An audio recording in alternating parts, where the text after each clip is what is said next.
Graines de foin. La participation de Micheline et le concours du calendrier La Bonne Semence, Bible et publications chrétiennes, 30 rue Châteauvert, 26 000 Valence. Dans la Bible, dans l'évangile de Luc, chapitre 24, verset 32, il est écrit « Notre cœur ne brûlait-il pas au-dedans de nous lorsqu'il nous parlait en chemin, lorsqu'il nous ouvrait les Écritures ?»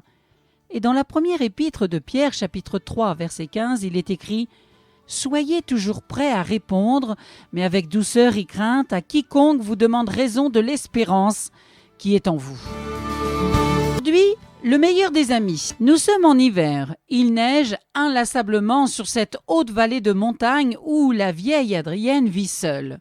Son hameau, avec 3 maisons, semble coupé du monde. Les visites y sont très rares. D'ailleurs, ceux qui s'aventurent en ces lieux isolés ne tardent pas à l'interroger sur sa solitude. Elle n'hésite pas alors à parler de celui qui lui tient compagnie, le Seigneur Jésus, qu'elle dit vivant, et cela avec tant de sérieux qu'on ne peut se moquer d'elle. En écoutant son récit, on comprend peu à peu quel réconfort elle trouve en sa présence. On apprend à mieux connaître celui qu'elle fréquente, doux et humble de cœur, et pourtant si solitaire, méprisé. Elle explique, je cite, « Sur la terre, il n'était autre que Dieu lui-même, plein de pitié pour nos malheurs. Il n'a jamais commis le mal, ni même rendu celui qu'on lui faisait. Et c'est par ses souffrances qu'on peut être guéri de la terrible maladie du péché. » Relisez cela dans la première épître de Pierre, chapitre 2, verset 24. Dans la petite cuisine, seul le ronron du poêle trouble le silence.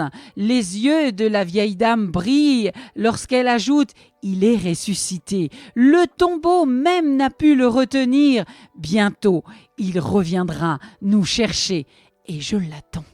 En rencontrant Adrienne, on a la preuve que, comme le dit l'Écriture à plusieurs reprises, celui qui croit en lui, c'est-à-dire en Jésus-Christ, ne sera pas confus. Relisez cela dans le livre des Romains, chapitre 9, verset 33, et la première épître de Pierre, chapitre 2, verset 6. Oui, il vaut la peine de le connaître, car lui ne déçoit jamais.